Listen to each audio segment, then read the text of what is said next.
A friend called and asked if I wouldn't fly around this farm out off of 65 towards Greensboro. It says some horses have been reported missing, run off or something. RUNNOFT. They wanted anyone willing to come look to go at it. So, being the ever helpful citizen that I aspired to be at all times, I made the sacrifice and got 3 flights in that evening.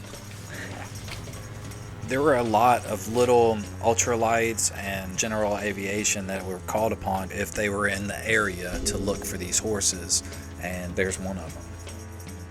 As soon as I made that first launch, I thought something was wrong, but it wasn't until I stowed my brakes on the magnets or went to do it that I realized that something was pulling somewhere. So I immediately turned around and landed.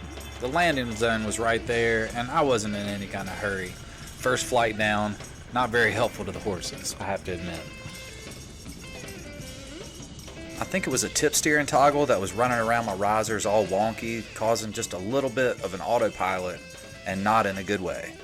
If you're super familiar with your wing and you feel something weird, always fully assess the situation as soon as possible because it's usually something. Trust your feelings. Their line goes all the way down to the creek, so I'm going to skirt the edge of that and see if I can see something. I'm going to do a bunch of low flies. But over here is something really weird. A bunch of dead trees. Check it out. I don't know why I acted like the GoPro was going to pick up my voice if I just let go of the gas. It's like I've never seen a PPG video or something. So does anybody know what would cause something like this? It looked kind of strange. Every other tree in the whole area was super healthy, and these looked like a bomb went off.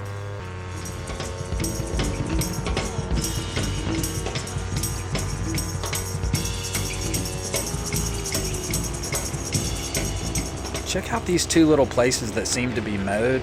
They are way out in the middle of absolute nowhere. It's nutty. First order of business for me was to skirt the edge of the property. I thought that maybe if I made a lot of noise really low, all the way out at the very edge where the horses might be, maybe I could scare them back towards home. So this is going down actually in a neighbor's property, going low, see if I can get below the trees.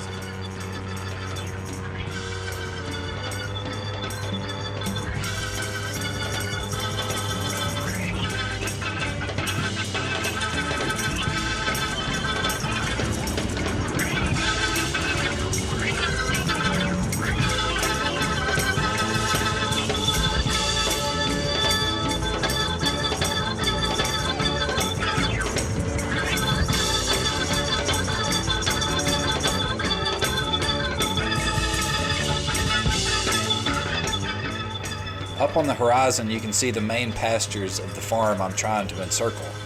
There's a main road lining the south side, which is to the right of the screen, and to the right of that neighborhood. The idea was to keep making smaller and smaller semicircles to and from certain points on that road. Although I wanted to do all of this without disturbing the horses needlessly, I did make one low pass over the pasture to get the search team to point me in the general direction of interest, and they ended up pointing me to the other side of the farm, so I stayed over there mainly from then on out. But if you look to the right here, there is one little place that I wanted to hit as soon as I got up in the air. It just looks like a little runway, and luckily for me, it was away from the horses that are in the pasture. There was actually an audio barrier, I guess. Those trees canceled my motor out because they didn't even seem to budge, even though I was only maybe an acre from them. I was keeping an eye on them just in case.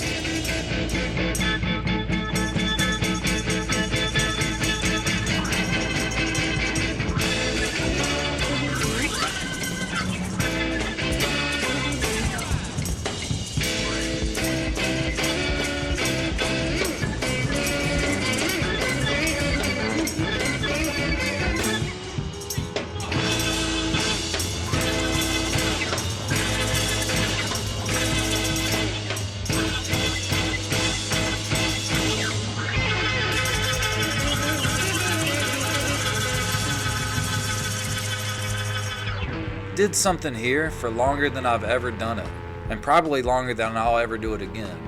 If you haven't noticed, there's been quite a few shots in this video where I had no land out in sight, and I don't know, for some reason I didn't think the Lord would strike me down while I was out here trying to help these horses. Good Lord would never disrupt the best game of my life! That's really a bad excuse. Anyways, it was super fun, but I know damn well it was stupid, and I just wanted y'all to know that I knew it.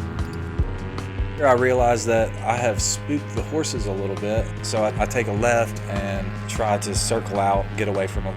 When I get some altitude, I come back, and actually they're coming towards me. It's weird.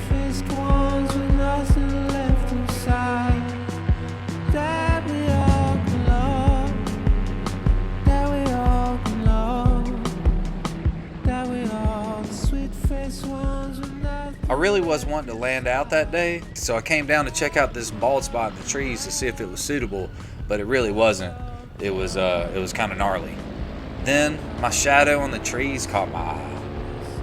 I knew I had no real safe land out, but the bug had been caught by then that day. I thought I was invincible.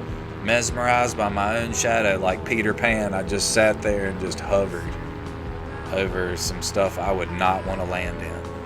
Anyway, shortly after this, I climbed up to take a long last look, see if I saw any movement in the trees.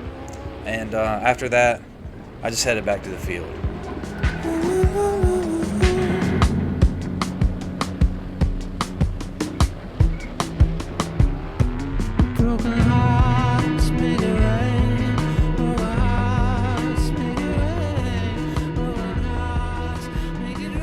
It's funny to me how a site will look completely different over time. Gerald's field hasn't really changed since I started flying over here, but I have. I may have needed to be a little bit more cautious that day than I was, but what I'm doing here really isn't that dangerous at all. But a year ago, I was not happy flying this low right here. I guess I know a little bit more now about my reaction times, and I'm a little bit more sure about my landing in unfamiliar places. And that just comes from experience. So if you're not flying low yet, just give it some time. Put your hours in, pay your dues, have some land outs, have some engine outs, have some fun. Get out there and fly as much as you possibly can. And learn firsthand what it takes to actually keep yourself safe.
Hopefully I haven't disturbed anybody or pissed anybody off, but I didn't find any horsey. I tried. Probably could have landed downwind, but I didn't want to risk it. It was such a really nice flight. I might actually, if I have some gas, I might fly again. Dawn doesn't feel well, and she could probably use the silence of my not being there. So let's see how the wind feels.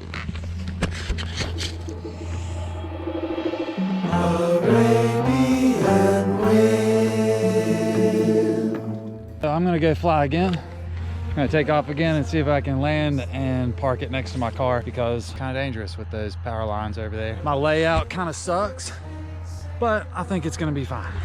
Getting nipply out here. Got my little nipply. Kind of perky. I'm feeling perky. Feeling like it's gonna be a perky flight.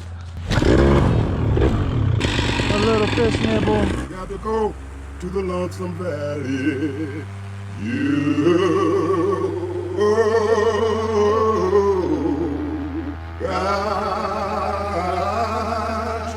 To go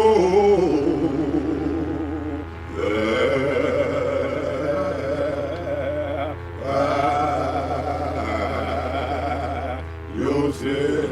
Nobody else can go for you.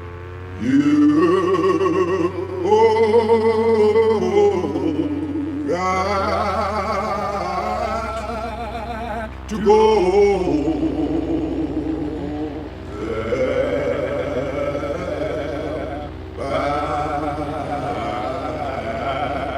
Yourself. I did what I set out to do, which was just take off, do a 180-degree turn, and land downwind just to save myself 100 yards of walking or so. But when I got down, all I wanted to do was just go right back up. So I decided I was going to go up, get some altitude, and make some deep turns, get my rocks off, and then go home. And it was a nice little fourth flight of the day. Check it out.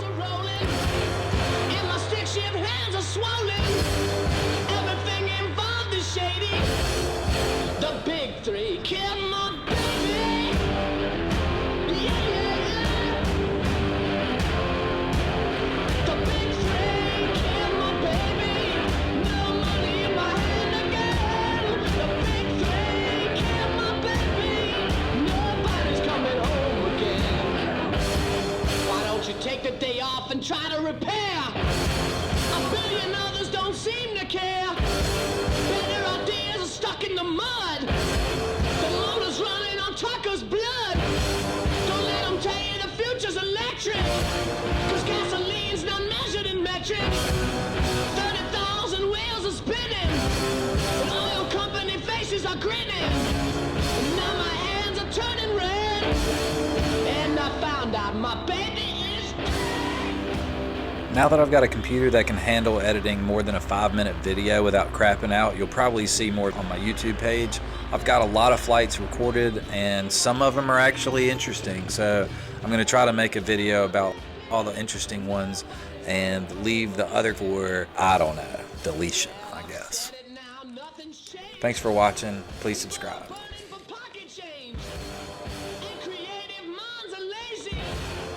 And the big three kill